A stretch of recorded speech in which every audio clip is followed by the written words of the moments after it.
බලන්න මේකේදී ඉංග්‍රීසියෙන් ඔයාලට ලියන්න පුළුවන්ද කියලා. මම ටවුන් එකට යනවා. තරහ නැතුව ඔයත් එනවද? මම යන්න හිතන් ඉන්නේ බස් එකේ.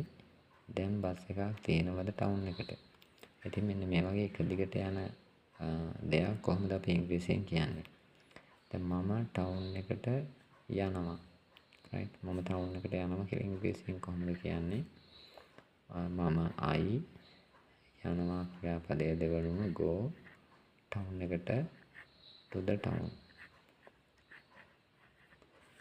I go to the town. මම ටවුන් එකට යනවා. දැන් කියනවා තරහ නැතුව ඔයත් එනවද? මේ තරහ නැතුව කියනකොට අපි පාවිච්චි කරන වචනයක් do you mind? Do you mind? එනවද කියන්නේ මෙතන ක්‍රියාපදයේ ing කරලා දාන්න ඕන. Do you mind coming? ඔයා තරහ නැතුව එනවද? මම යන්න හිතන් ඉන්නේ බස් එකේ. එතන මම හිතන් ඉන්නේ hope. I hope යන්න ක්‍රියාපදයේ තියෙන නිසා go දානවා. I hope කියන්නේ ක්‍රියාපදයක්. go කියන්නේ ක්‍රියාපදයක් නිසා මේ දෙක එකතු කරන් to දානවා. I hope to go මම යන්න හිතන් ඉන්නේ බස් එකේ. මේ බස් එකකින් යනවා කියද්දී අපි පාවිච්චි කරන වචනයක් by bus කියලා. by bus. බසෙන් යනවා. right? එතකොට ඊළඟට කියනවා දැන් බස් එකක් තියෙනවද ටවුන් එකට? ඉතින් මේක ඉංග්‍රීසියෙන් අහන්නේ කොහොමද ප්‍රශ්නයක් විදියට? මුලට ගන්න ඕන is there a bus?